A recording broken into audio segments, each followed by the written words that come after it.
الحمد لله رب العالمين. الصلاة والسلام على رسوله الكريم وعلى آله وصحبه أجمعين وعلى من تبعهم بإحسان إلى يوم الدين. أما بعد، ووب الباب إمام محمد بن عبد الوهاب رحمه الله في كتابه كتاب التوحيد باب النهي عن سب الريح.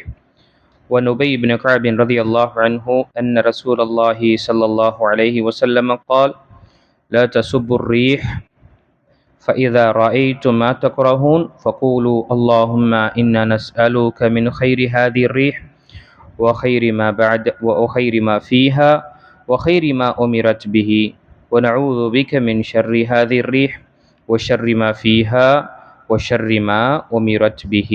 صححه الترمذي.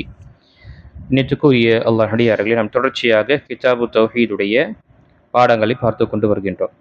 தௌஹீத் என்பது நாம் திரும்பவும் நினைவுபடுத்தக்கூடிய விஷயம். தௌஹீத் என்றாலே இந்த புத்தகத்துடைய முழுமையான பெயர் தௌஹீத், அல்லாஹுடைய உரிமைகள் அடியார்கள் மீது. அப்போ என்னெல்லாம் அல்லாஹுடைய உரிமைகள் உள்ளதோ, அவனுக்கு நாம் சமர்ப்பிக்கக்கூடிய உரிமைகள் அனைத்துமே தௌஹீத் என்ற இந்த வார்த்தையில் அடங்கும். அப்போ இந்த அவனுக்கு என்று சமர்ப்பிக்கக்கூடிய உரிமைகள் அனைத்துமே அவனுக்கு மட்டுமே செய்ய வேண்டும். அதில் நாம் வேறு ஒருவரை சேர்த்து விட்டோம், அவனுடன் நிகர்களை நாம் அமைத்து விட்டோம் என்றால் அது ஷிர்காக அமைந்துவிடும். இங்கு இந்த தலைப்பு நஹி அன் சப்பிர் ரீஹ், காற்றை ஏசுவதோ காலத்தை ஏசுவதோ என்பது தடுக்கப்பட்டதாக இருக்கின்றது. அல்லாஹு தஆலா இந்த காற்றை மனிதர்களுக்காக படைத்தான். மனிதர்கள் இதை கொண்டு நிறைய பலனை பெறுகின்றார்கள். இதன் மூலமாக மனிதன் சுவாசிக்கக்கூடிய ஒரு நிலை ஏற்படுகின்றது. இதன் மூலமாக மக்கள் நிறைய விஷயங்கள் பலன் அடைகின்றார்கள். காய்கனிகள் பரவக்கூடிய வளரக்கூடிய வாய்ப்புகள் அல்லாஹ் ஏற்படுத்துகின்ற இந்த காற்றின் மூலமாக. ஒரு காற்று திசை இன்னொரு திசை வீசும் பொழுது கனியில் இருக்கக்கூடிய அந்த பூக்கள் அல்லது அதில் இருக்கக்கூடிய அசல் இன்னொரு மரத்திற்கு சென்று அங்கிருந்து கனி காய்க்கக்கூடிய சில மரங்கள் உள்ளன. இப்போது இப்படி என்று நிறைய பலன்கள் இருக்குது. இதை கொண்டு நாம் சுவாசிக்கின்றோம். இதை கொண்டு நமக்கு ஹைரான ஒரு நன்மையான ஒரு சுத்தமான ஒரு காற்று ஏற்படுகின்றது. அதுவே இதே இந்த நியமத்தை கொண்டு, இந்த அருக்குடையை கொண்டு அல்லாஹு தஆலா நாடினான் அழிவையும் ஏற்படுத்துவான். இதே காற்றை கொண்டு கொஞ்சம் வேகமாக வீசப்பட்டதென்றால் மனிதன் அவனால் இதை சமாளிக்க முடியாது. அதே போல மனிதன் அழிவுடைய நிலையில் அவன் தள்ளப்படுவான். இதனால் எத்தனையோ வீடுகள் விழுந்து இடிகின்றது, எத்தனையோ மரங்கள் விழுந்து மக்கள் காயமடைகின்றார்கள், மௌத்தாகின்றார்கள். இப்படி என்ற நிறைய விஷயங்கள் ஏற்படுகின்றது. அப்போது எந்த நியமத்தை அல்லாஹு தஆலா நமக்கு கொடுத்தானோ அதே நியமத்தை கொண்டு நமக்கு அழிக்கவும் செய்வான். அப்போ இங்கு அல்லாஹ் நமக்கு கொடுத்த இந்த நியமத்து காற்று. இந்த காற்று சில நேரத்தில் கொஞ்சம் கடுமையாக வீசும் பொழுதோ அல்லது மனிதன் அதை கொண்டு பாதிப்பை உணரும் பொழுதோ அந்த காற்றை ஏசக்கூடியவனாக இருப்பான்.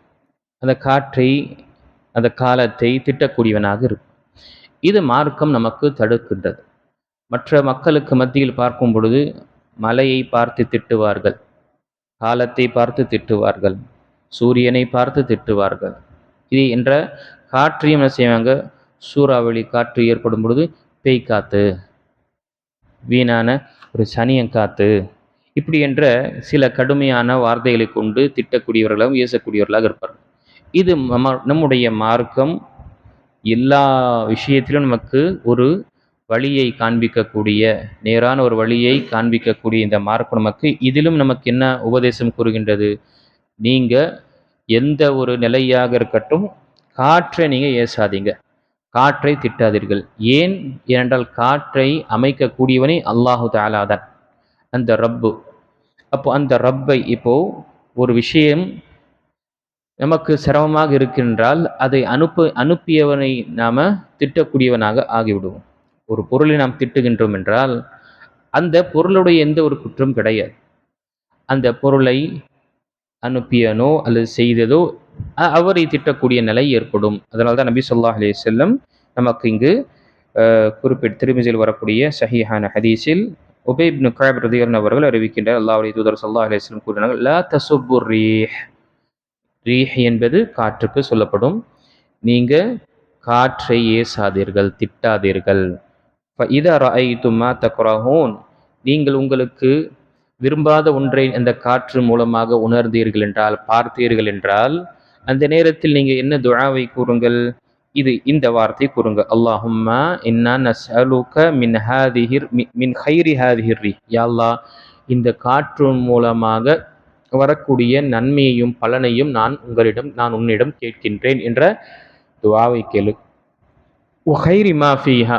பிறகு இந்த காற்றுக்குள்ளே நீ என்ன ஹைரை ஏற்படுத்தினாயோ, என்ன இதை கொண்டு நலன் இருக்கின்றதோ, விளைச்சலாக இருக்கட்டும், மற்ற மழை பொழியக்கூடிய மேகங்களை ஒரு இடத்தில் கொண்டு வந்து சேர்க்கக்கூடிய இப்படி என்ற விஷயங்கள் எல்லாம் ஒரு மனிதனுக்கு இந்த உலகத்திற்கு என்னெல்லாம் ஹைரை நீ அந்த காற்றில் அமைத்திருக்கின்றாயோ, படைத்திருக்கின்றாயோ, அது அனைத்து ஹைரையும் நான் உன்னிடம் கேட்கின்றேன். வஹைரி மா உமிரத் பிஹி. எந்த ஹைரை கொண்டு கட்டளப்பட்டதோ, நீ இந்த காற்றை அனுப்பியிருக்கின்றாய், ஒரு நன்மையை கொண்டு அனுப்பியிருக்கின்றாய், ஏதோ ஒரு சிறந்த ஒரு விஷயம் நடக்க வேண்டும் என்பதற்காக அனுப்பியிருக்கின்றாய் என்றால் அந்த ஹைரை நான் நாடுகின்றேன். பார்க்குறோம், சில நேரத்தில் ரொம்ப துர்நாற்றமாக இருக்கும், மிகவும் மாசுபடிந்த ஒரு நிலை இருக்கும், வியாதிகள், திடீரென்று ஒரு காற்று அங்கு கடக்கும் பொழுது அனைத்துமே என்ன சுத்தப்படுத்திய நிலையில் கடந்து விடக்கூடிய நாம அந்த விஷயத்தை உணர்கின்றோம். அப்போ யா அல்லாஹ், உன்னிடம் இந்த காற்றின் மூலம் நான் உன்னிடம் ஹைரை நாடுகின்றேன். பிறகு இந்த காற்றுக்குள் நீ என்ன ஹைரை படைத்தாவோ அதையும் நான் நாடுகின்றேன். பிறகு இந்த காற்றை எந்த கட்டளை கொண்டு நீ அனுப்பினாயோ அந்த அதில் ஹைர் இருந்ததென்றால் அந்த ஹைரையும் நான் கேட்கின்றேன் என்று நாம் அல்லாஹ்விடம் துஆ கேட்க வேண்டும். அதே போல வனஊது பிக மின் ஷர்ரி ஹாதிர் ரீஹ். யா அல்லாஹ், இந்த காற்றில் மூலமாக வரக்கூடிய தீங்கையும் பாதிப்பிலிருந்து நான் உன்னுடைய பாதுகாவல் தேடுகின்றேன்.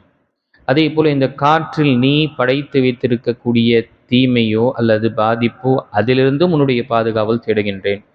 அதே போல சில சமுதாயத்திற்கு அழிவை ஏற்படுத்துவதற்காகவோ அல்லது சில மக்களுக்கு தண்டிப்பதற்காக நீ அதில் ஒரு பாதிப்பை ஏற்படுத்தி அனுப்பப்பட்டிருந்தாய் என்றால் அந்த பாதிப்பு மற்றும் அழிவிலிருந்தும் நான் உன்னிடம் பாதுகாவல் தேடுகின்றேன் என்று துஆ கேட்குமாறு நபி ஸல்லல்லாஹு அலைஹி வஸல்லம் நமக்கு கற்றுத்தந்தார்கள். இதற்கு முன்னாலும் நாம் பாடங்கள் இதே புத்தகத்தில் நாம் பார்த்தோம். காலத்தை திட்டுவது, காலத்தை திட்டுவதும் என்ன ஹராமானது.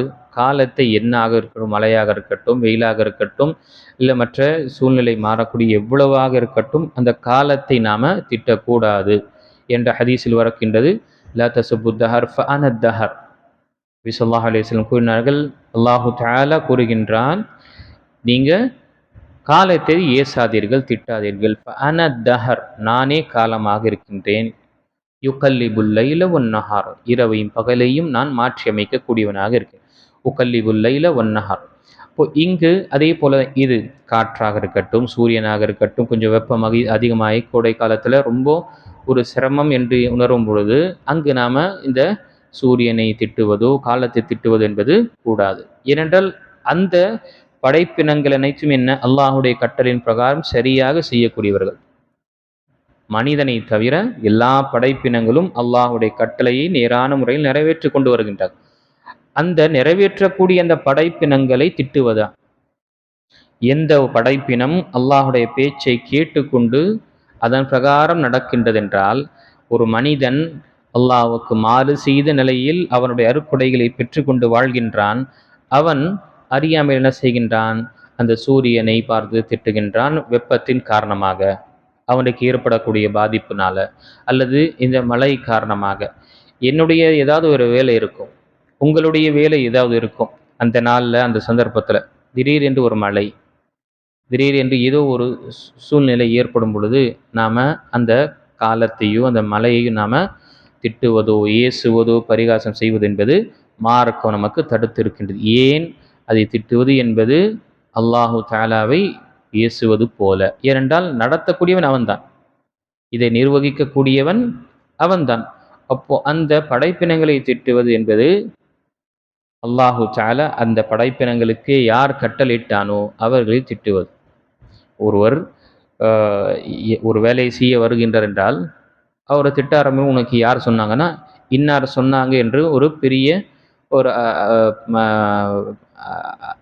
என்ன சொல்றது, பதவியில் இருக்கக்கூடியவரோ அல்லது முதலமைச்சரோ இப்படி இருக்கும் பொழுது என்ன ஆகும்? திட்டுவது முதலமைச்சரோ அல்லது பெரிய ஒரு பதவியில் இருக்கக்கூடியவர்கள். இவருடைய எந்த ஒரு குற்றம் இல்லை. அப்போ அனுப்பப்பட்டவர் யாரு அனுப்பினார்களோ அவரை திட்டுவது போல அப்போ ஒரு குற்றமாக கருதப்படும் அரசாங்கத்தில்.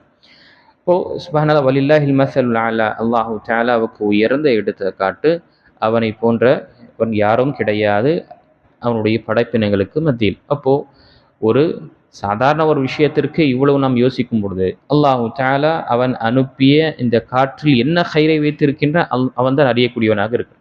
என்ன ஷர்ரும் என்ன பாதிப்பு அவன் கட்டளையிட்டிருக்கானோ என்றானோ அது அவனுக்கு தான் தெரியும். அந்த விஷயத்தில் நமக்கு ஏற்படக்கூடிய பாதிப்பினால் மற்றவர்களைப் போல இணை வைக்கக்கூடியவர்கள், சிலை வழங்கக்கூடியவர்கள் எப்படி அந்த காலத்தை திட்டுகின்றார்களோ, சூரியனை திட்டுகின்றார்களோ, மழையை திட்டுகின்றார்களோ, அது மாதிரி ஒரு முஸ்லீம் என்பவன் திட்டக்கூடாது.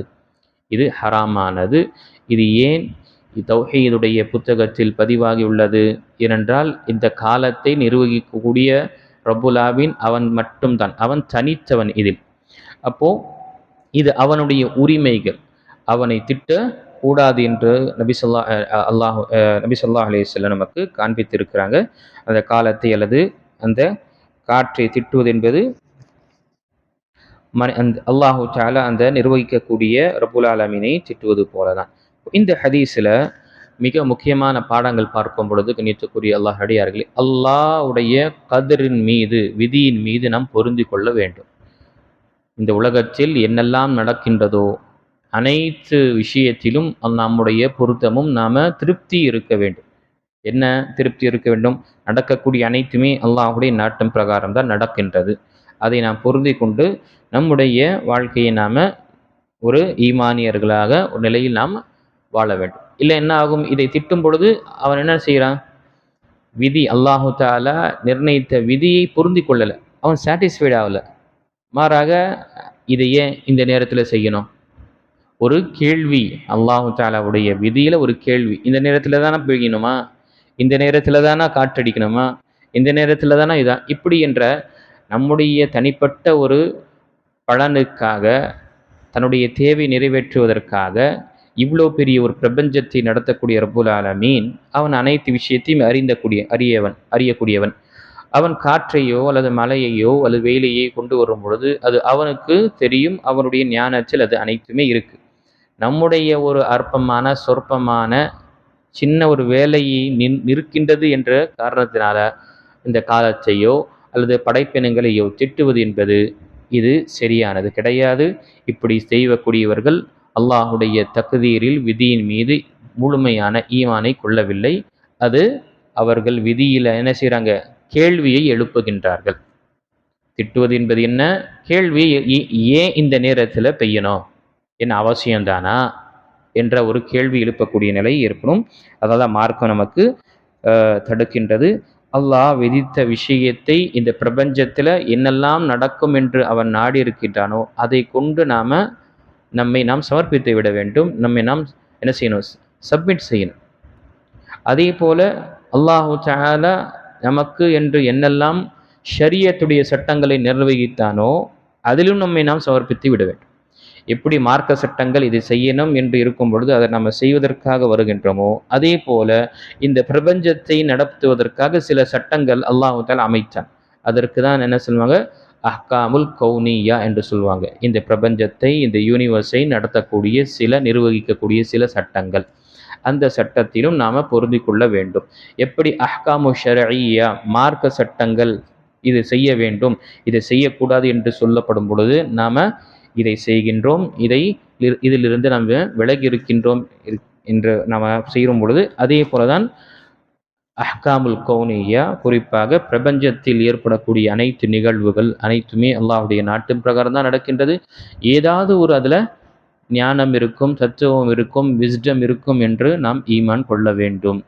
நமக்கு அது ஒரு பாதிப்பாக இருந்தாலும் ஒட்டுமொத்த பிரபஞ்சத்தை நாம் அதை ஒப்பிட்டு பார்க்கும் பொழுது அதில் ஹைரு, முழுமையான ஹைரு தான் இருக்கும். ஹைரை தவிர வேறு எதுவுமே இருக்காது. பாதிப்போ நன்மையோ என்று பார்க்கும் பொழுது தனிப்பட்ட ஒரு மனிதனுக்கு ஏற்படக்கூடியது. அதனால்தான் இந்த காற்றோ அந்த காற்றில் இருக்கக்கூடிய ஹைரை நீ கேட்பாயாக. அதே போல இந்த காற்றில் இருந்து ஒரு பாதிப்பு அல்லாஹ் தஆலா ஏற்படுத்த நாடினான் என்றால், அழிவை ஏற்படுத்த நாடினான் என்றால், நீங்க அந்த பாதிப்பிலிருந்தும் அந்த அழிவிலிருந்தும் நீங்க உங்களை உங்களுக்காக நீங்க பாதுகாவல் தேடுங்க என்று நபி ஸல்லல்லாஹு அலைஹி வஸல்லம் காண்பித்து தந்திருக்காங்க. அல்ஹம்துலில்லாஹ். இதுவும் என்ன, ஒரு தௌஹீதுடைய உரிமைகள் அல்லாஹுக்கு நிறைவேற்றக்கூடிய ஒரு கடமையாக இருக்கின்றது. அவனுக்கு மட்டுமே இந்த அனைத்து பிரபஞ்சத்தை நடத்தக்கூடியவன் அவன்தான் இதை செய்யக்கூடியவன். ஆக இந்த விஷயத்தை பொருந்தி கொண்டு அவனுடைய உரிமைகளை நாம் நிறைவேற்ற வேண்டும். அல்லாஹு தஆலா சொல்லக்கூடியவனுக்கும் கேட்கக்கூடிய அனைவர்களுக்கும் அல்லாஹு தஆலா விதித்த விதியின் பிரகாரம் அதை நாம் பொருந்தி கொண்டு அல்லாஹுடைய பொருத்தத்தை பெறக்கூடியவர்களாக அல்லாஹ் நம்மை ஆக்கி அருள்வானாக. ஆமீன்.